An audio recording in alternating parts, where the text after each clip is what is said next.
আসসালামু আলাইকুম, মহসিনা শাওন আপনাদের সবাইকে আমন্ত্রণ জানাচ্ছি এনটিভি রাতের খবরে। ক্রাউন সিমেন্ট শিরোনাম দেখছিলেন, এবার পুরো খবর। অসহযোগিতার কারণে কাজ করতে না পারার হতাশা থেকে পদত্যাগ করতে চেয়েছেন প্রধান উপদেষ্টা অধ্যাপক ডক্টর মোহাম্মদ ইউনূস। বৃহস্পতিবার থেকেই দেশজুড়ে এমন আলোচনা। এ বিষয়ে পরিবেশ বিষয়ক উপদেষ্টা সৈয়দা রিজওয়ানা হাসান জানিয়েছেন, প্রতিবন্ধকতার কারণে কাজ করতে না পারলে দায়িত্বে থাকা প্রাসঙ্গিক নয়। এনটিভি এক্সপ্লেইনারে জানাচ্ছেন রকুনউদ্দিন। দেশের প্রেক্ষাপটে গেল সপ্তাহ ছিল ঘটনাবহুল। সপ্তাহের শুরুতেই আদালতের রায়ের পরও মেয়র হিসেবে শপথ নিতে পদক্ষেপ না নেয় আন্দোলনে নামেন বিএনপি নেতা ইশরাক হোসেনের নেতাকর্মীরা। প্রথমে নগর ভবন ব্লকেট, পরে শুরু হয় প্রধান উপদেষ্টার বাসভবন যমুনা ঘেরাওয়ের কর্মসূচি। দাবি তোলা হয় সরকারে থাকা দুই ছাত্র উপদেষ্টার পদত্যাগেরও। তাদের পদত্যাগ না হওয়া পর্যন্ত এই আন্দোলন শেষ হবে না। কাছাকাছি সময়ে ঢাকা বিশ্ববিদ্যালয়ের শিক্ষার্থী ও ছাত্রদল নেতা শাহরিয়ার আলম সাম্য হত্যা মামলার যথাযথ বিচারের দাবিতে শাহবাগ অবরোধ করে কর্মসূচি চলতে থাকে দলটির পক্ষ থেকেও। একটি দলের পক্ষে অবস্থান নিয়ে কাজ করছে দাবি করে নির্বাচন কমিশনের পদত্যাগের দাবিতে আন্দোলনে নামে জাতীয় নাগরিক পার্টি। তাদেরকে পদত্যাগ করাতে বাধ্য হবে। এরই মধ্যে বুধবার অফিসার্স অ্যাড্রেসে মিয়ানমারের সাথে করিডোর, নির্বাচন সহ সমসাময়িক নানান বিষয় উঠে আসে সেনা প্রধানের বক্তব্যে। দেশের গুরুত্বপূর্ণ সিদ্ধান্ত নির্বাচিত সরকারের পক্ষ থেকেই নেওয়া উচিত বলেও তুলে ধরেন তিনি।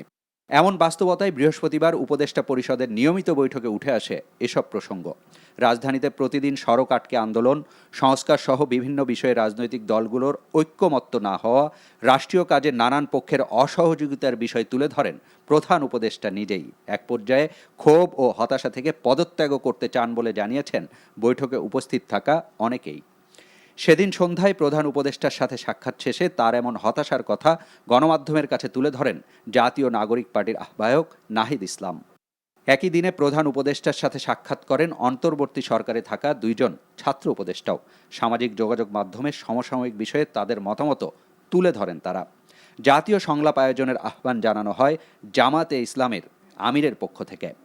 আর বৃহস্পতিবার সন্ধ্যায় বিএনপির পক্ষ থেকে আয়োজিত সংবাদ সম্মেলনে আবারও নির্বাচনী রোডম্যাপ তুলে ধরতে সরকারের প্রতি আহ্বান জানানো হয়। বিএনপির পক্ষে এই সরকারের প্রতি সহযোগিতা অব্যাহত রাখা কঠিন হয়ে দাঁড়াবে। সবকিছু মিলিয়ে প্রধান উপদেষ্টার পদত্যাগ, নতুন অন্তর্বর্তী সরকার সহ নানান বিষয়ে গুঞ্জন ছিল বৃহস্পতিবার রাতভর।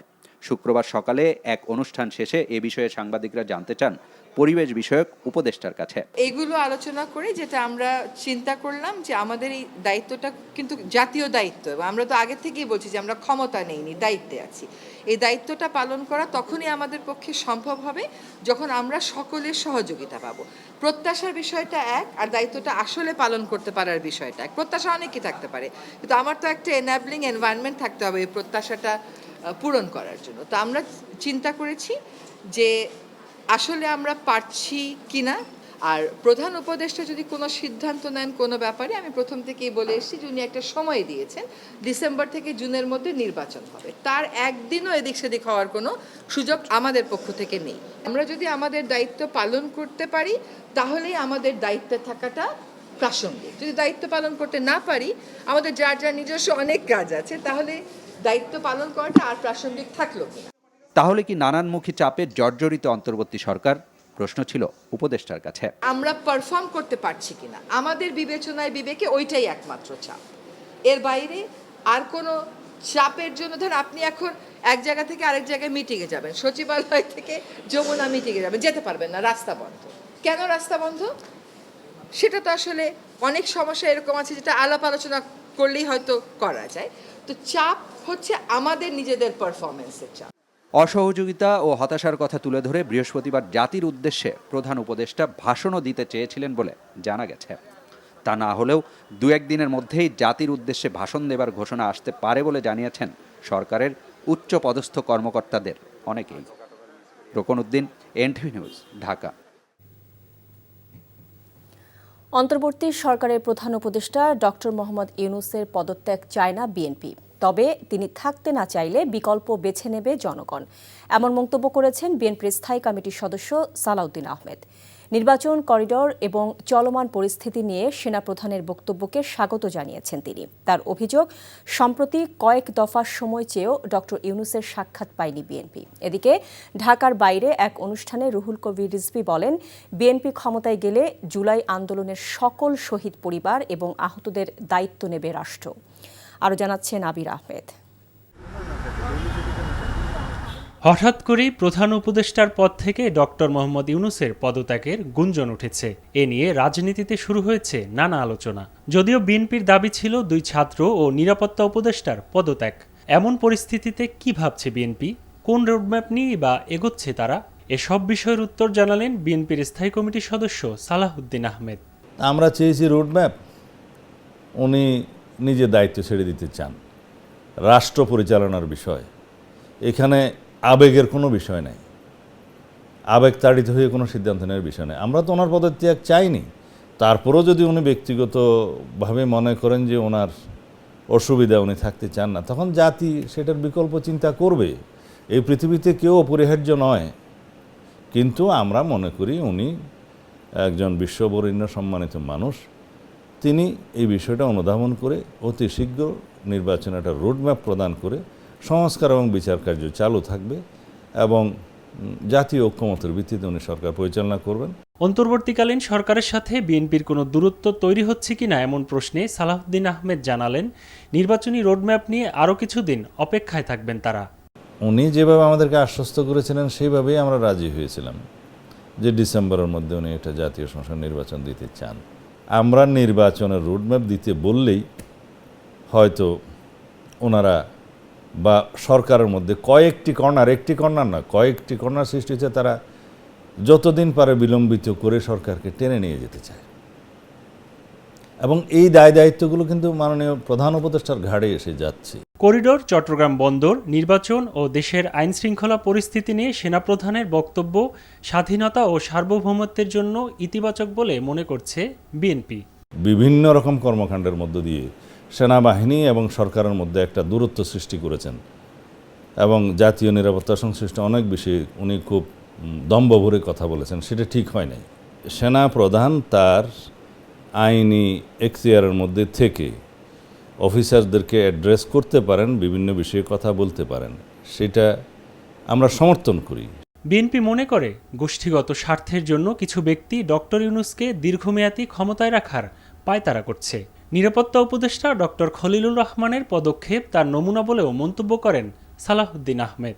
জাতীয় নিরাপত্তা উপদেষ্টার কিছু পদক্ষেপ, কিছু কর্মকাণ্ডে কিছু বিতর্কের সৃষ্টি হয়েছে এবং জাতীয় নিরাপত্তা সংশ্লিষ্ট কিছু বক্তব্য এবং পদক্ষেপ পররাষ্ট্র উপদেষ্টার এবং জাতীয় নিরাপত্তা উপদেষ্টার, তাতে আমরা শঙ্কিত হয়ে পড়ি। আর জাতীয় প্রেস ক্লাবের সামনে অপরাজয় বাংলাদেশ আয়োজিত এক প্রতিবাদ সমাবেশে নির্বাচনের সুনির্দিষ্ট কোনো রোডম্যাপ ঘোষণা না করাতেই 3 উপদেষ্টার পদত্যাগ চাওয়া হয়েছে বলে জানান বিএনপি চেয়ারপারসনের উপদেষ্টা জয়নুল আবেদিন ফারুক। এদিকে বিএনপির ভারপ্রাপ্ত চেয়ারম্যান তারেক রহমানের দেয়া নগদ অর্থ সহায়তা পৌঁছে দিতে নরসিংদীর মেহেরপাড়ায় শহীদ আরমান মোল্লার পরিবারের সদস্যদের সাথে দেখা করেন বিএনপির সিনিয়র যুগ্ম মহাসচিব রুহুল কবির রিজভী। এ সময় তিনি বলেন, বিএনপি ক্ষমতায় গেলে জুলাই আন্দোলনের সকল শহীদ পরিবার এবং আহতদের পুরো দায়িত্ব নেবে রাষ্ট্র। আবির আহমেদ, এনটিভি নিউজ, ঢাকা। গণতান্ত্রিক রূপান্তরকে বাধাগ্রস্ত করে আরেকটা ১/১১ বন্দোবস্ত করার পায়তারা চলছে বলে অভিযোগ করেছেন জাতীয় নাগরিক পার্টি এনসিপির আহ্বায়ক নাহিদ ইসলাম। শুক্রবার রাতে ফেসবুক পোস্টে একথা বলেন তিনি। বাংলাদেশের রাজনীতিকে সব ধরনের আধিপত্যবাদ থেকে মুক্ত করে স্বাধীন ও সার্বভৌমভাবে পরিচালনা করাই তাদের লক্ষ্য বলে ফেসবুক পোস্টে উল্লেখ করেছেন নাহিদ ইসলাম। তিনি বলেন, বাংলাদেশকে বারবার বিভাজিত করা হয়েছে, জাতীয় ঐক্য বিনষ্ট করা হয়েছে বাংলাদেশকে দুর্বল করে রাখার লক্ষ্যে। এর আগে রাজধানী ধানমন্ডির একটি হোটেলে জাতীয় যুবশক্তির এক অনুষ্ঠানে তিনি বলেন, জুলাই ঘোষণাপত্র বাস্তবায়নে যত বড় বাধাই আসুক তা মোকাবেলা করা হবে, কারণ দেশের রাজনীতি ও অস্তিত্ব হচ্ছে এই জুলাই গণ অভ্যুত্থান। তা যত বেশি ধারণ করা যাবে তত বেশি দেশ এগিয়ে যাবে বলেও উল্লেখ করেন তিনি। নাহিদ বলেন, দেশে অস্থিতিশীল পরিস্থিতি তৈরির চেষ্টা চলছে, এর ফাঁদে পা না দিয়ে বরং ঐক্যবদ্ধ থাকতে হবে উল্লেখ করে তিনি বলেন, জুলাই ঘোষণাপত্রের দাবি বাস্তবায়নে যুব সমাজকে এগিয়ে আসতে হবে। তরুণদের বিজ্ঞান ও প্রযুক্তি চর্চায় আগ্রহী হওয়ার আহ্বান জানিয়েছেন বিএনপির ভারপ্রাপ্ত চেয়ারম্যান তারেক রহমানের সহধর্মিণী ও জিয়াউর রহমান ফাউন্ডেশনের vice president doctor Zubaida Rahman. রাজধানীর গুলশানে জিয়াউর রহমান ফাউন্ডেশন কার্যালয়ে অনুষ্ঠিত বিজ্ঞান মেলা ও পুরস্কার বিতরণী অনুষ্ঠানে তিনি এই আহ্বান জানান। বিজ্ঞান চর্চার কোনো শেষ নাই, কিন্তু বিজ্ঞান চর্চার মাধ্যমে পৃথিবীকে অনেক কিছু দেওয়ার আছে এবং আমার বিশ্বাস তোমরা তা পারবে। ভবিষ্যতে আমরা আশা করব তোমরা বিজ্ঞানের জগতে উদ্ভাবন করে পৃথিবীর সমগ্র মানুষের জন্য কিছু করবে। অন্তর্বর্তী সরকারের অনেক ত্রুটি থাকলেও জাতীয় স্বার্থে এই সরকারকে টিকিয়ে রাখতে হবে বলে মন্তব্য করেছেন বাংলাদেশ জামায়াত ইসলামীর নায়েবে আমির ডাক্তার সৈয়দ আবদুল্লাহ মোহাম্মদ তাহের। বিকেলে রাজধানীর ডিপ্লোমা ইঞ্জিনিয়ার্স ইনস্টিটিউশনে ঢাকাস্থ পটুয়াখালী ফোরামের এক প্রীতি সমাবেশে একথা বলেন তিনি। ডাক্তার তাহের বলেন, অন্তর্বর্তী সরকারের অধীনে একটি সুষ্ঠু ও নিরপেক্ষ নির্বাচন আমাদের সবার চাওয়া। এর জন্য সবাইকে সহযোগিতা করতে হবে। নির্বাচনের সুস্পষ্ট রোডম্যাপ ঘোষণার দাবি জানিয়ে তিনি বলেন, রাজনৈতিক দলগুলোর বিশ্বাসের ঘাটতি দেখা যাচ্ছে। নির্বাচন ও সংস্কারের সুস্পষ্ট রোডম্যাপ ঘোষণা করলে সবার সন্দেহ সংশয় কেটে যাবে।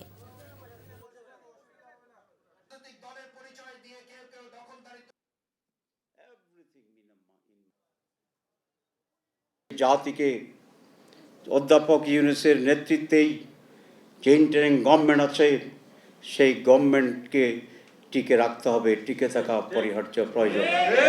নির্বাচনের ব্যাপারে বলেছিলেন যে ডিসেম্বর থেকে জুনের ভিতরে আপনি নির্বাচন করবেন। আমরা আজকে স্পষ্ট বলতে চাই, এই সময়ের ভিতরে আপনি সুস্পষ্টভাবে একটি নির্বাচনের রোডম্যাপ ঘোষণা করুন। এক একজনের এক এক মত হলেও সবসময় দেশ ও জনগণের কল্যাণ চায় বিএনপি। বগুড়া, রংপুর ও রাজশাহী বিভাগীয় তারুণ্যের সেমিনারে একথা জানান দলটির স্থায়ী কমিটির সদস্য নজরুল ইসলাম খান। বলেন, 15 বছরে দেশের সকল প্রতিষ্ঠান ভেঙে ফেলা হয়েছে। এসব প্রতিষ্ঠান আবারও আগের অবস্থায় ফিরিয়ে দিতে 31 দফা রাষ্ট্র সংস্কারের প্রস্তাবনা দিয়েছে বিএনপি। জনগণের সহযোগিতা ছাড়া কোনো কিছুই বাস্তবায়ন করা সম্ভব নয় মন্তব্য করে নজরুল ইসলাম খান বলেন, সবার জন্য উন্নয়ন আর গণতন্ত্র প্রতিষ্ঠা করতে চায় বিএনপি। দেশ গড়ার যোগ্যতা কার আছে তা তরুণ প্রজন্মকে ভেবে দেখার আহ্বান নজরুল ইসলাম খানের।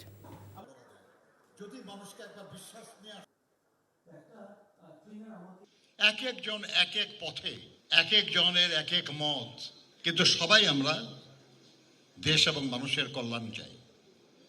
15 বছর ধরে ভেঙে ফেলা এদেশের সব রাষ্ট্রীয়, প্রাতিষ্ঠানিক, সাংবিধানিক সব প্রতিষ্ঠান ভেঙে ফেলা হয়েছে। সেই ভেঙে ফেলা প্রতিষ্ঠানগুলি মেরামতের লক্ষ্যে আমরা 31 দফা কর্মসূচি দিয়েছি।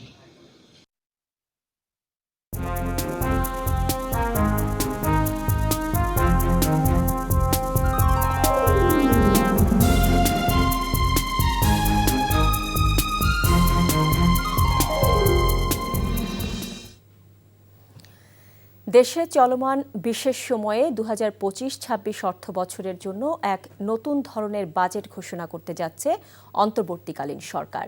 ইতিহাসে প্রথমবারের মতো কমতে যাচ্ছে বাজেটের আকার। চলতি অর্থ বছরের চেয়ে 7,000 কোটি টাকা কমিয়ে বাজেট প্রস্তাব করা হতে পারে 7,90,000 কোটি টাকার।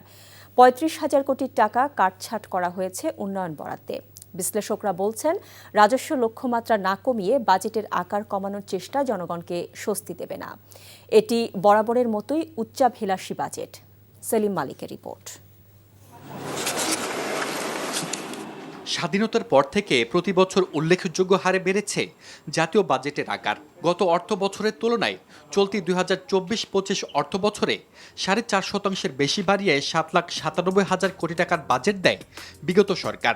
তবে বর্তমান অন্তর্বর্তী সরকার বাজেট বাড়িয়ে নয়, বরং কমানোর পরিকল্পনা করছে 7,000 কোটি টাকা। একই সঙ্গে কমছে বার্ষিক উন্নয়ন কর্মসূচি এডিবির আকারও। চলতি অর্থ বছরের তুলনায় 35,000 কোটি টাকা কমিয়ে এর মধ্যে আগামী অর্থ বছরের জন্য এডিবি পাশ করা হয়েছে 2,35,000 কোটি টাকার। এমন কাটছাটের বাজেটে রাজস্ব লক্ষ্যমাত্রা কমানো হচ্ছে না, বরং বাড়ানো হচ্ছে 38,000 কোটি টাকা। তাই একে সাধারণ মানুষের জন্য স্বস্তিদায়ক বাজেট বলতে নারাজ বিশ্বব্যাংকের সাবেক এই অর্থনীতিবিদ। রাজস্ব আদায়ের ঘাটতিটা যেহেতু অতি উচ্চ অভিলাষী, সেই জন্য 7,90,000 কোটি টাকার বাজেট আগের বাজেটের তুলনায় একটু ছোট হলেও এটাও আমার কাছে মনে হয় উচ্চ অভিলাষী বাজেটই হবে।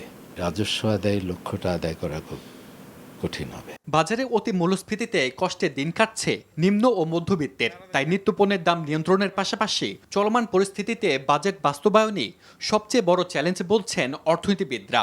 যেহেতু আমরা আকার বাড়াচ্ছি না, রাজস্ব ব্যয় বলি বা উন্নয়ন ব্যয় বলি, তাহলে মানসম্মত বাস্তবায়ন সেটা হবে হলো একটা বড় চ্যালেঞ্জ। এই সংস্কার কর্মসূচিটা যাতে রাজস্ব আয়ের ক্ষেত্রে এইটা আরেকটা চ্যালেঞ্জ না হয়ে দাঁড়ায় যে কাঠামোগত সংস্কারের কারণে রাজস্ব আদায় স্থবির হয়ে পড়েছে। তাদের মতে বাজেট ঘাটতি মেটাতে এবার দেশীয় উৎসের চেয়ে বিদেশি ঋণকে বেশি প্রাধান্য দেওয়া উচিত। বৈদেশিক ঋণের ব্যবহারটা আরও ভালোভাবে করে ব্যাংক খাত থেকে সরকারের ঋণ বেশি নিতে না হয়, যাতে করে ব্যক্তি খাত যখন চাহিদাটা বাড়বে তাতে যাতে তার কোনো অসুবিধা না হয়। পাশাপাশি বাজেট বরাদ্দের অভাবে যেন চলমান সংস্কার কার্যক্রম থমকে না যায় সেদিকেও নজর দেওয়ার পরামর্শ অর্থনীতিবিদদের। যদি আমরা মনে করি যে এই প্রতিষ্ঠানের সম্ভাবনা আছে, তাহলে তো সেখানে অর্থায়নের প্রয়োজন হবে। তো একটা তহবিল তো দরকার হবে, যাতে আমি এই কাজটা এগিয়ে নিতে চাইলে এই অর্থায়নের কারণে এটা বাধাগ্রস্ত না হয়। Selim Malik, NTV news, Dhaka.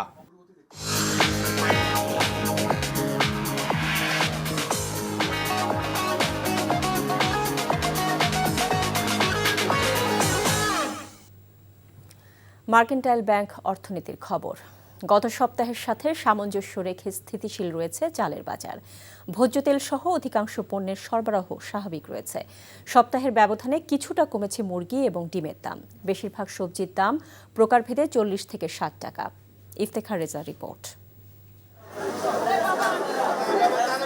সপ্তাহ অন্তে চালের বাজার কিছুটা স্থিতিশীল। কেজি প্রতি চাল বিক্রি হচ্ছে 28-60 টাকা, সরু চাল 70 থেকে 75 আর নাজির চাল 78 থেকে 80 টাকা।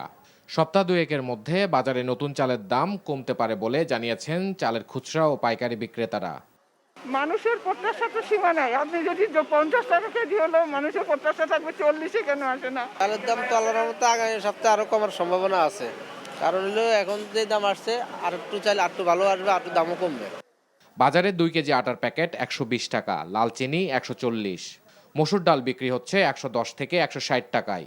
এছাড়া আলু 25 ও পেঁয়াজ 60 টাকা প্রতি কেজি। বেশিরভাগ সবজি বিক্রি হচ্ছে কেজি প্রতি 40 থেকে 60 টাকা।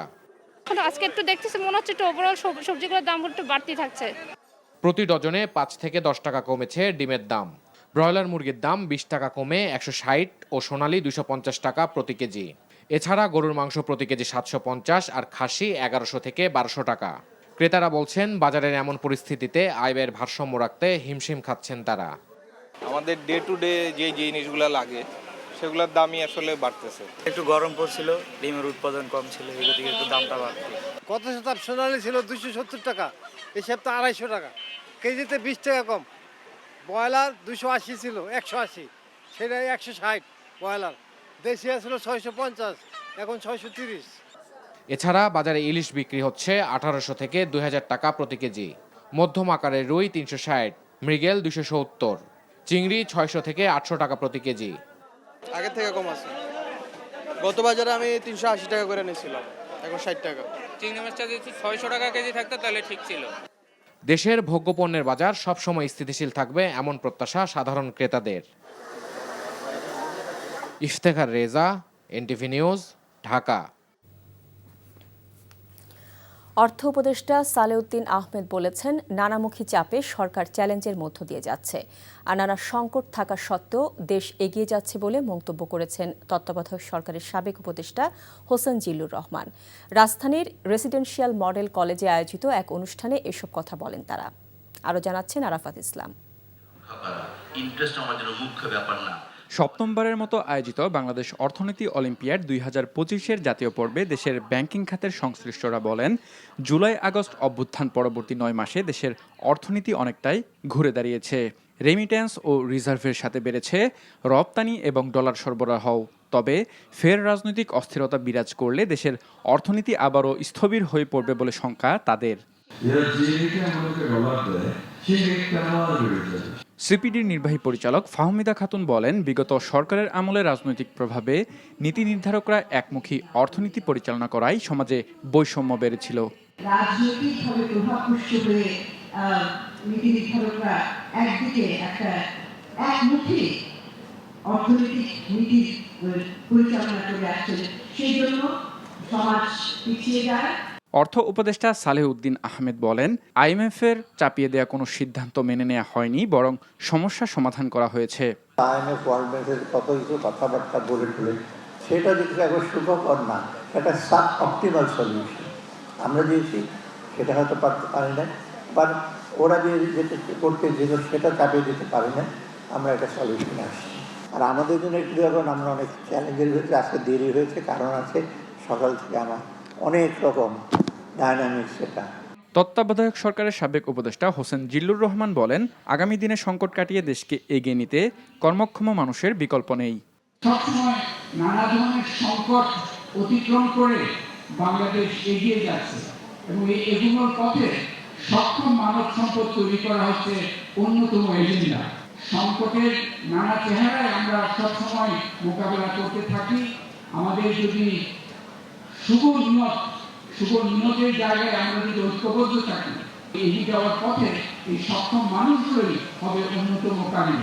এবারের আসরে জাতীয় পর্বে দেশের বিভিন্ন পর্যায়ের শিক্ষা প্রতিষ্ঠান থেকে 500 শিক্ষার্থী অংশগ্রহণ করেন। আরাফাত ইসলাম, এনটিভি নিউজ, ঢাকা। বিচার সংস্কার ও নির্বাচনের রোডম্যাপ তৈরি না করার কারণেই দেশে একটি ভয়ঙ্কর অস্থিরতার পরিবেশ তৈরি হয়েছে বলে মন্তব্য করেছেন গণসংহতি আন্দোলনের প্রধান সমন্বয়ক জুনায়েদ সাকি। শহীদের রক্তের উপর আমরা দাঁড়িয়ে আছি, রক্তের দাগ এখনো শুকায় নাই, কাজেই আমাদের ঐক্য কোনোভাবেই ভাঙতে দেওয়া যাবে না। ন্যূনতম জাতীয় ঐক্যবদ্ধ আমাদের রক্ষা করতেই হবে, যত প্রতিদ্বন্দ্বিতার প্রতিযোগিতাই থাকুক। ফ্যাসিবাদী ব্যবস্থার বিপরীতে গণতান্ত্রিক ব্যবস্থায় যেতে হবে, আর গণতান্ত্রিক ব্যবস্থায় যেতে হলে জনগণকে সাথে নিতে হবে। নির্বাচন সে কারণে এই রাজনৈতিক সংস্কার এবং উত্তরণের গুরুত্বপূর্ণ অংশ। বিতর্কিত উপদেষ্টাদের দ্রুত সরকারের দায়িত্ব থেকে সরে দাঁড়ানোর আহ্বান জানিয়েছেন আমার বাংলাদেশ এবি পার্টির সভাপতি মুজিবুর রহমান মঞ্জু। দুপুরে দলের কেন্দ্রীয় কার্যালয়ে জরুরি প্রেস ব্রিফিংয়ে এসব কথা বলেন তিনি। দেশের স্বার্থে যে কোনো মূল্যে জাতীয় ঐক্য ধরে রাখার আহ্বানও জানান তিনি। এদিকে আগামী 1 মাসের মধ্যে রোডম্যাপ ঘোষণা করলে ডিসেম্বরের মধ্যে নির্বাচন দেওয়া সম্ভব বলে মন্তব্য করেছেন বাংলাদেশের বিপ্লবী ওয়ার্কার্স পার্টির সাধারণ সম্পাদক সাইফুল হক। বিকেলে দলের কেন্দ্রীয় কার্যালয়ে জরুরি প্রেস ব্রিফিংয়ে তিনি এসব কথা বলেন। কয়েকজন উপদেষ্টার কারণে অন্তর্বর্তী সরকারের নিরপেক্ষতা ক্ষুণ্ণ হচ্ছে বলেও অভিযোগ করেন তিনি। যুক্তরাজ্যের লন্ডনে সালমান এফ রহমানের ছেলে শায়ন এফ রহমানের মালিকানাধীন একটি বাড়ি এবং একটি অ্যাপার্টমেন্ট জব্দের আদেশ পেয়েছে দেশটির ন্যাশনাল ক্রাইম এজেন্সি। বৃহস্পতিবার ব্রিটিশ সংবাদ মাধ্যম ফিনান্সিয়াল টাইমস এ তথ্য জানিয়েছে। প্রতিবেদনটি বলছে, এই আদেশের ফলে ওই দুটি সম্পত্তি বিক্রি বা হস্তান্তর করতে পারবেন না সালমান পুত্র, যা অফশোর কোম্পানির মাধ্যমে কিনেছিলেন তিনি। লন্ডনের অভিজাত এলাকায় অবস্থিত শায়নের বিলাসবহুল অ্যাপার্টমেন্টটি 2010 সালে 6.5 মিলিয়ন পাউন্ড দিয়ে কেনা হয় বলে উল্লেখ করা হয় প্রতিবেদনটিতে। উত্তর লন্ডনের গ্রেশাম গার্ডেন্সে অবস্থিত বাড়িটি 2011 সালে 1.2 মিলিয়ন পাউন্ড দিয়ে কেনা হয়। যুক্তরাজ্যের ইলেকটোরাল রোলের তথ্য বলছে, ওই বাড়িতে শেখ হাসিনার ছোট বোন শেখ রেহানা মাঝে মধ্যে থাকতেন।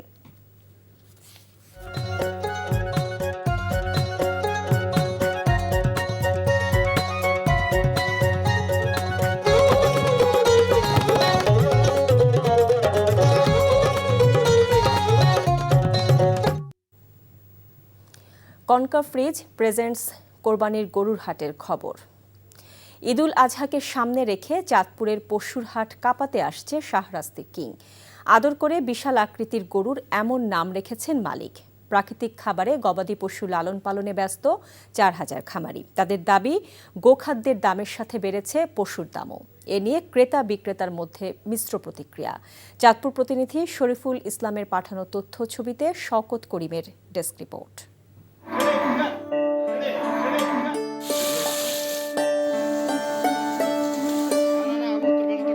রাজকীয় ভাব, দেখতে কিংয়ের মতোই। দিনে কয়েকবার শ্যাম্পু দিয়ে শরীর ধোয়ানো, প্রাকৃতিক খাবার খাওয়ানো সবই করতে হয় ভালোবাসা দিয়ে। মুক্ত পরিবেশ পেলে ছুটতে শুরু করে শাহরাস্তির কিং। তাই তো এর নিরাপত্তা রক্ষী 4 জন। নিবিড় পরিচর্যায় বেড়ে উঠছে সুঠাম দেহের গরু। শাহরাস্তির কিং, আর এর লাইভ ওয়েট আছে প্রায় আপনার 850 কেজির মতো, বা বাংলাদেশ 25 মনের মতো আর হবে। এই গরুটাকে ন্যাচারাল খাবার খাওয়াইয়ে বড় করেছি, কোনো কৃত্রিম কোনো খাবার খাওয়াই নাই। দীর্ঘদিন আমি আমার এই গরুটাকে যত্ন করে লালন পালন করেছি। চাঁদপুরে বিভিন্ন জাতের গরু লালন পালনে ব্যস্ত খামারিরা। ক্রেতাদের অনেকেই আগেভাগেই বুকিং করেছেন পছন্দের পশু। ভিড় করছেন দর্শনার্থীরাও। ফার্মে আসলাম গরু দেখার জন্য। এখানে তাদের অনেক পছন্দসই গরু আছে, তবে গরুগুলো তুলনামূলকভাবে দাম খুব বেশি। যদি দামে পছন্দ হয় এবং ভালো হয়, ইনশাল্লাহ আমরা এখান থেকে গরু নিতে পারবো। নির্ভেজাল দেশীয় খাবারে একটু একটু করে বেড়ে উঠেছে প্রতিটি পশু। দাবি খামারিদের। গরুর খাদ্য দাম বেশির কারণে আমরা গরু যদি বিক্রি করতে পারি তাহলে আমাদের পোষাবে। এবার গরুর দাম কিছু বাড়তি, কেন? খাওয়া খাদ্যের দাম বেশি, খেয়ারের দাম বেশি। চলতি বছর 2 শতাধিক কোরবানির পশুর হাট বসবে এ জেলায়। আমাদের প্রায় 14,000 ঘাটতি থাকে। তো এই আর ঘাটতি আর থাকবে না, কারণ খণ্ডকালীন যারা ব্যবসায়ী তারা বিভিন্ন জায়গা থেকে গরুগুলা নিয়ে আসে এখানে ব্যবসা করবে। গরুর খামারে ঘুরছে প্রান্তিক অর্থনীতির চাকা। এগিয়ে এসেছেন শাখাওয়াত হোসেনের মতো অনেকেই। তার ভাষায়, গরুটিকে যে যত্ন ও সময় দিয়েছেন তা শুধু টাকা দিয়ে মাপার নয়। ভালো ক্রেতা পেলে সন্তুষ্টি নিয়েই বিদায় দিতে চান তার রাজাকে। শওকত করিম, এনটিভি নিউজ ডেস্ক।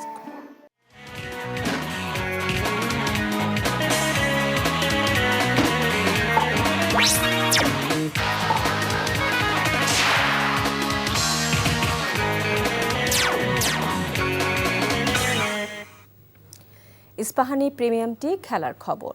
ক্রিকেট। বিসিবিতে সরকারি হস্তক্ষেপের আশঙ্কা করছেন ক্রীড়া সংগঠক আমিনুল হক। আসন্ন বিসিবি নির্বাচন নিয়ে এ শঙ্কা জানিয়েছেন তিনি। এছাড়াও বিভিন্ন ফেডারেশনের নবগঠিত অ্যাডহক কমিটিগুলোতে যুব ও ক্রীড়া উপদেষ্টা প্রভাব বিস্তার করেছেন বলে অভিযোগ আমিনুলের। নিলয় মজুমদারের রিপোর্ট। মাঠ ও মাঠের বাইরে বাংলাদেশের ক্রিকেটের অবস্থা ভালো যাচ্ছে না মোটেও। ক্রিকেটারদের সঙ্গে বোর্ড পরিচালকদের পারফরমেন্সও এখন আতশি কাচের নিচে।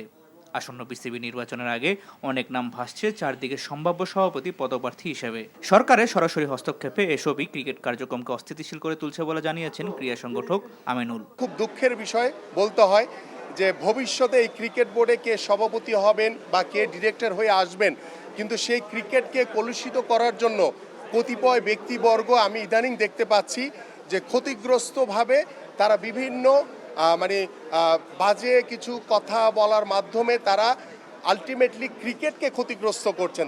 আজকে ক্রিকেট বোর্ডের মতো জায়গায় আমাদের দুদক ঢুকে গেছে। কেন আজকে এই অরাজকতা, সেই বিষয়টি অবশ্যই আমরা ভবিষ্যতে খতিয়ে দেখব। বিসিবি ছাড়াও অন্য ক্রীড়া ফেডারেশনগুলো নির্বাচন নিয়ে এই সংকট পেয়েছে ভিন্ন মাত্রা। ক্রিকেট বোর্ড ছাড়াও যে কাউন্সিলরদের ভোটাধিকার থাকবে তাদের বাছাই করার জন্য জাতীয় ক্রীড়া পরিষদ যে অ্যাডহক কমিটিগুলো তৈরি করেছে সেখানে প্রাধান্য পেয়েছে ব্যক্তি বিশেষের পছন্দ। আমিনুল দাবি করেছেন পতিত সরকার অনেক সুবিধাভোগী পুনর্বাসিত হয়েছে এসব কমিটিতে। উপদেষ্টা আমাদের যে আসিফ মাহমুদ রয়েছেন, তিনিও ইতিমধ্যে তার জায়গায় যে নিরপেক্ষতা সেটা তিনি ধরে রাখতে পারেননি। তিনি তার নিজের মতো করে সবসময় ক্রীড়াঙ্গনে তার নিজের মতো করে লোকগুলিকে তিনি সেট করতে যাচ্ছেন। সেখানে তিনি কে নিরপেক্ষ সেটাও বিচার করছেন না। দেখা যাচ্ছে যে তিনি আওয়ামী লীগের দোসরদেরকে এনেও বসায় দিচ্ছেন, যেটা খুব দুঃখজনক। এছাড়াও আসন্ন বাজেটে ক্রীড়া ক্ষেত্রে বাড়তি অর্থ বরাদ্দের পরামর্শ দিয়েছেন আমিনুল হক। নীলা মজুমদার, এনটিভি নিউজ। ঢাকা। ক্রীড়াক্ষেত্রে অবদান রাখার পাশাপাশি শিশু ও যুবকদের প্রতিভা বিকাশে সহায়ক এবং তাদের সামাজিকীকরণের গুরুত্বপূর্ণ ভূমিকা রাখছে গুলশান ইউথ ক্লাব। ঢাকার ফাঁকা মাঠ পেলেই তৈরি হয় অট্টালিকা। সেখানে প্রায় 5 দশক ধরে গুলশানে 2 নম্বরে এই মাঠ রক্ষণাবেক্ষণের দায়িত্ব পালন করে আসছে ক্লাব কর্তৃপক্ষ। রিপোর্ট কুশলী আসিরের। পেসার জাহানারা আলমের মতো বাংলাদেশের জার্সি পরে জাতীয় দলে খেলতে চান রোজা। তাই ছুটির দিন শুক্রবার সকাল সকাল গুলশান ইউথ ক্লাবের মাঠে নিজেকে প্রস্তুত করছেন তিনি।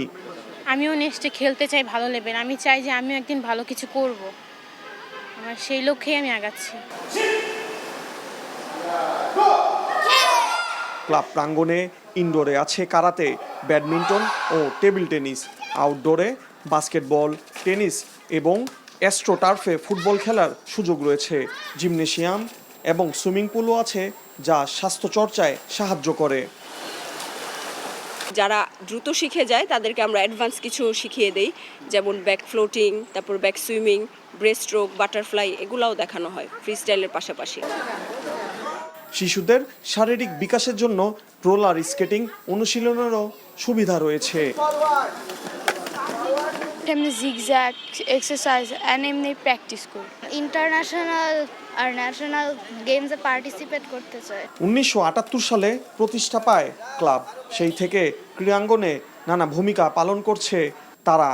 মাঝে ওয়ান্ডারল্যান্ড নামে একটি বিনোদন পার্ক তৈরি হলেও শেষ পর্যন্ত আবারও মাঠে রূপান্তরিত হয়েছে স্থানটি। আজকে গুলশান ইউথ ক্লাবের অস্তিত্বের জন্যই এবং তাদের বলিষ্ঠ ভূমিকার জন্যই কিন্তু আজও এই গুলশান এলাকায় একটা খেলার মাঠ রয়ে গিয়েছে, যেখানে আমাদের এলাকার সবার ছেলেমেয়েরা এখানে খেলাধুলা করতে পারে এবং এই মাঠটা আমরা সবার জন্যই উন্মুক্ত রেখেছি। একটা সময় ছিল যে বিভিন্ন ওপেন জায়গাগুলোকেই কিছু কিছু হয়তো প্লট করে দিয়ে দেওয়া হয়েছে, বিভিন্ন সময় অন্য কাজে দিয়ে দেওয়া হয়েছে। আপনারা জানেন এই যে খেলার মাঠটা, এটাও সেই ওয়ান্ডারল্যান্ড পার্কের ভিতরে ঢুকে গিয়েছিল, কিন্তু গুলশান ইয়ুথ ক্লাবের মেম্বারদের বলিষ্ঠ ভূমিকার জন্য তারা এই মাঠটাকে তখন সেই ওয়ান্ডারল্যান্ডের ভিতরে অন্তর্ভুক্ত করতে পারে না। সামাজিক মিলন কেন্দ্র হিসেবেও ক্লাবটি বেশ পরিচিত, যা এলাকাবাসীর পারস্পরিক সম্পর্ক দৃঢ় করে আসছে। কুশলী আসির, এনটিভি নিউজ, ঢাকা। এই ছিল রাতের খবরে। এই খবরের ভিডিও সহ আপডেট জানতে ভিজিট করুন এনটিভি অনলাইন www.ntvbd.com। এছাড়াও এনটিভি জনপ্রিয় সব অনুষ্ঠান ও খবরের আপডেট জানতে ভিজিট করুন আমাদের ইউটিউব ও ভেরিফাইড ফেসবুক পেজ। রাত 1টায় মধ্যরাতের খবর দেখার আমন্ত্রণ রইল। এতক্ষণ সাথে থাকার জন্য সবাইকে ধন্যবাদ।